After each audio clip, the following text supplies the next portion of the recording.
ಇನ್ನು ಅಕ್ರಮ ಮರಳುಗಾರಿಕೆ ತಡೆದಿದ್ದಕ್ಕೆ ಕಾನ್ಸ್ಟೇಬಲ್ ಮೇಲೆ ಹಲ್ಲೆ ನಡೆಸಿರುವಂತಹ ಆರೋಪ ಕೇಳಿ ಬರ್ತಾ ಇದೆ. ಅಕ್ರಮ ಮರಳುಗಾರಿಕೆ ತಡೆದಿದ್ದಕ್ಕೆ ಕಾನ್ಸ್ಟೇಬಲ್ ಮೇಲೆ ಹಲ್ಲೆ, ಶಾಸಕಿ ಪುತ್ರ ಪಿಎ ವಿರುದ್ಧ ಕಾನ್ಸ್ಟೇಬಲ್ ಮೇಲೆ ಹಲ್ಲೆ ಆರೋಪ ಕೇಳಿ ಬಂದಿದೆ. ದೇವದುರ್ಗ ಜೆಡಿಎಸ್ ಶಾಸಕಿ ಕರೆಮ್ಮ ನಾಯ್ಕ್ ಪುತ್ರ ಸಂತೋಷ್, ಶಾಸಕಿ ಕರೆಮ್ಮ ಪಿಎ ಇಲಿಯಾಸ್ ಸೇರಿ 8 ಜನರ ವಿರುದ್ಧ ಆರೋಪ.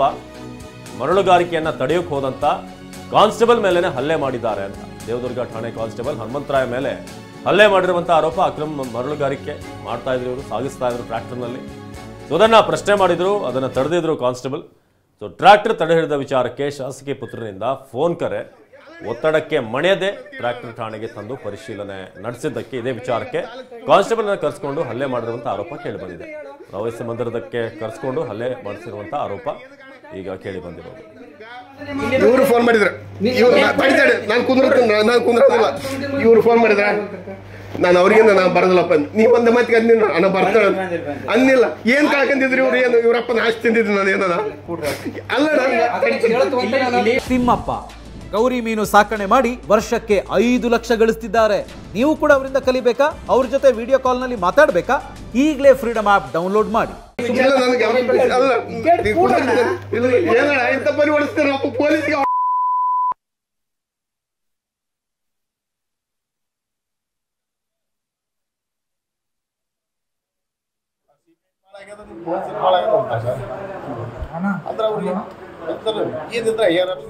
ಭೀಮೇಶ್ ನಮ್ಮ ಪ್ರತಿನಿಧಿ ಈ ಬಗ್ಗೆ ಹೆಚ್ಚಿನ ಮಾಹಿತಿಯನ್ನ ನೀಡ್ತಾರೆ. ಭೀಮೇಶ್, ಎಲ್ಲಿ ನಡೀತಿತ್ತು ಈ ಮರಳು ಅಲ್ಲಿ ತೆಗೆಯುವಂಥದ್ದು, ಜೊತೆಗೆ ಎಲ್ಲಿ ತಡೆದಿದ್ರು, ನಂತರ ಆಗಿದ್ದೇನು ಅಂತ?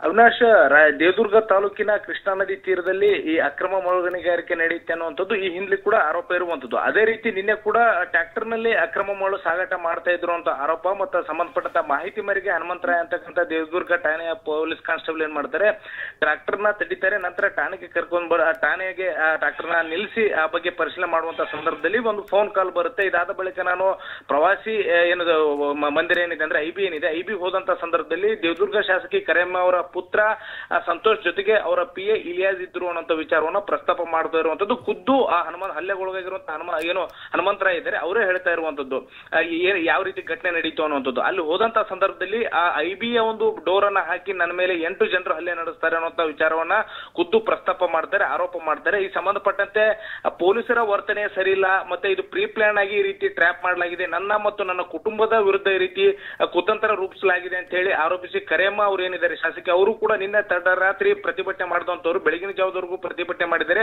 ದೇವದುರ್ಗ ಠಾಣೆ ಎದುರೇ ಪ್ರತಿಭಟನೆ ಮಾಡ್ತಾರೆ. ಇದಾದ ಬಳಿಕ ಹಲ್ಲೆಗೊಳಗಾಗಿರುವಂತಹ ಹನುಮಂತರಾಯ ಏನಿದ್ದಾರೆ ಇವರು ನೀಡಿರುವಂತಹ ದೂರಿನನ್ವಯ ಈಗಾಗಲೇ ಎಫ್ಐಆರ್ ಕೂಡ ದಾಖಲಾಗಿರುವಂತದ್ದು. ಶಾಸಕಿ ಪುತ್ರ ಸಂತೋಷ್ ಅವರ ವಿರುದ್ಧ A1 ಅಂದ್ರೆ ಆರೋಪಿ ನಂಬರ್ 1 ಅಂತ ಉಲ್ಲೇಖ ಮಾಡಿರುವಂತದ್ದು. ಜೊತೆಗೆ ಅವರ ಪಿಎ ಇಲಿಯಾಸ್ ವಿರುದ್ಧ 5ನೇ ನಂಬರ್ ಆರೋಪಿ ಅಂತ ಹೇಳಿ ಉಲ್ಲೇಖ ಮಾಡಿ ಈಗಾಗಲೇ ತನಿಖೆಯನ್ನ ಚುರುಕುಗೊಳಿಸಿರುವಂತದ್ದು. ಮತ್ತೊಂದು ಕಡೆ ಏನು ಆ ಟ್ರ್ಯಾಕ್ಟರ್ ತಂದಿದ್ರು ಅನ್ನೋದು ಎಲ್ಲೊಂದ್ ಕಡೆ ಪೊಲೀಸರಲ್ಲದೆ ಸಾರ್ವಜನಿಕರು ಕೂಡ ಎತ್ತ ಸಾಕ್ತಾ ಇದೆ ಸಮಾಜ ಅನ್ನುವಂಥದ್ರ ಬಗ್ಗೆ ಕೂಡ ಪ್ರಶ್ನೆನ ಎತ್ತಾ ಇರುವಂತದ್ದು. ಅವಿನಾಶ್, ಧನ್ಯವಾದ ಭೀಮೇಶ್.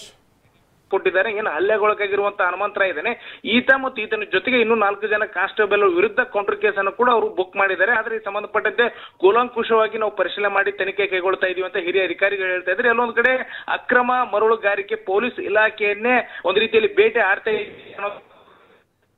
ಯಾಕಂದ್ರೆ ಘಟನೆ ದೇವದುರ್ಗ ಠಾಣೆಯಲ್ಲಿ ಇರ್ತಕ್ಕಂಥ ಪೊಲೀಸರು ಎಲ್ಲೊಂದ್ ರೀತಿಯಲ್ಲಿ ಆತಂಕಕ್ಕೆ ಒಳಗಾಗಿದ್ದಾರೆ. ಎಲ್ಲೊಂದ್ ಕಡೆ ಅಕ್ರಮ ಗಣಿಗಾರಿಕೆ ಸಂಬಂಧಪಟ್ಟಂತ ಟ್ರ್ಯಾಕ್ಟರ್ಗಳಾಗಿರ್ಬೋದು, ಟಿಪ್ಪರ್ಗಳನ್ನ ಹಿಡಿಯುವುದಿಲ್ಲ ಸರ್ ನಾವು ಅಂತೇಳಿ ಅವರ ಏನು ಹಿರಿಯ ಅಧಿಕಾರಿಗಳು ಈ ರೀತಿ ನಮ್ಗೆ ದಂಬಲ್ ಬಿದ್ದಿದ್ದಾರೆ. ಯಾವುದೇ ಕಾರಣಕ್ಕೂ ಈ ಬೀಟ್ಗೆ ಅಂದ್ರೆ ಅಕ್ರಮ ಗಣಿಗಾರಿಕೆ ಸಂಬಂಧಪಟ್ಟಂತೆ ನಮ್ನ ಯಾವುದೇ ಕಾರಣಕ್ಕೂ ಬೀಟ್ ಪೊಲೀಸ್ ಮಾಡಿ ಒತ್ತಾಯ ಮಾಡ್ತಾ ಇದ್ದಾರೆ.